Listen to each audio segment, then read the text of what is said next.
Good morning, everybody. We wanted to give you an update.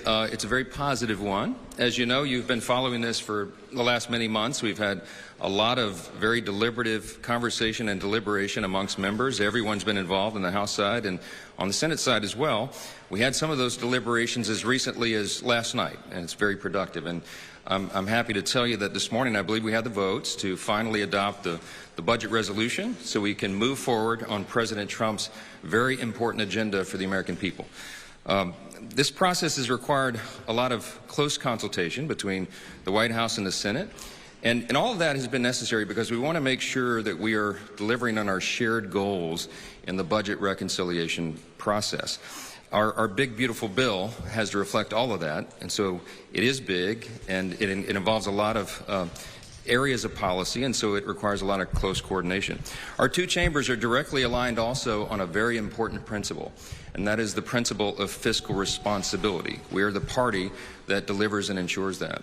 So we have a number of aims here. Our aim is to deliver on our promises in this big, beautiful bill regarding things like border security and restoring peace through strength and American energy dominance and regulatory reform to get the economy really humming again.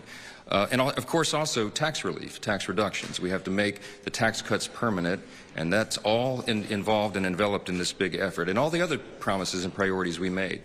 Now, it's important to note that at the same time, we also need to achieve the maximum amount of savings for the American people, because that's what fiscal responsibility is.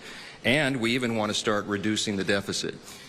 So with all that in mind, our first big, beautiful reconciliation package here involves a number of commitments, and one of those is that we are committed to finding at least $1.5 trillion in savings for the American people, while also preserving our essential programs. The Democrats are out right now trying to make hay out of the fact that we're going to gut Medicaid and all these other things. It's simply not true. We're going to protect the essential programs for everybody who's eligible to receive those. And you'll see that reflected in the final bill. But I think it's very important for us to note that we'll be looking for $1.5 trillion in savings, and I can tell you that many of us are going to aim much higher and find those savings because we believe they are there. We want to make government more efficient, effective, and leaner for the American people. And I think that will serve every American of every party. And we're happy to do that.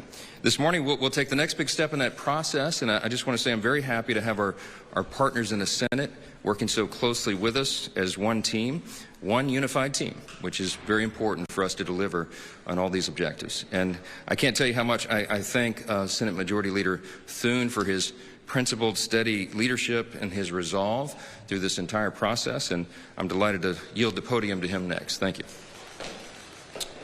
Thank you, Mr. Speaker, and good morning. A lot of work been going on here the last few days, but what I can tell you is that I think, as you know, last week that there were 51 Senate Republicans that passed a budget resolution that seeks to accomplish all the things that the Speaker outlined. We are all aligned on the need to make the 2017 Trump tax cuts permanent, to restore American energy dominance, to grow our economy, and to make a generational investment in our border security, and also make sure that we are ready militarily to deal with any of the threats that the country faces around the world. And those are all things that are addressed in this budget resolution, which is why it's really important that we act. The budget resolution, as you know, is the first step. It unlocks budget reconciliation, which is where all this can be achieved. But one of the principal objectives in our budget resolution and in the House's, as outlined by the Speaker, is spending cuts. We have got to do something to get the country on a more sustainable fiscal path, and that entails us taking a hard scrub of our government, figuring out where we can find those savings. And our ambition in the Senate is we are aligned with the House in terms of what their budget resolution outlined in terms of savings. The Speaker's talked about $1.5 trillion. We have a lot of United States senators who believe that is a minimum.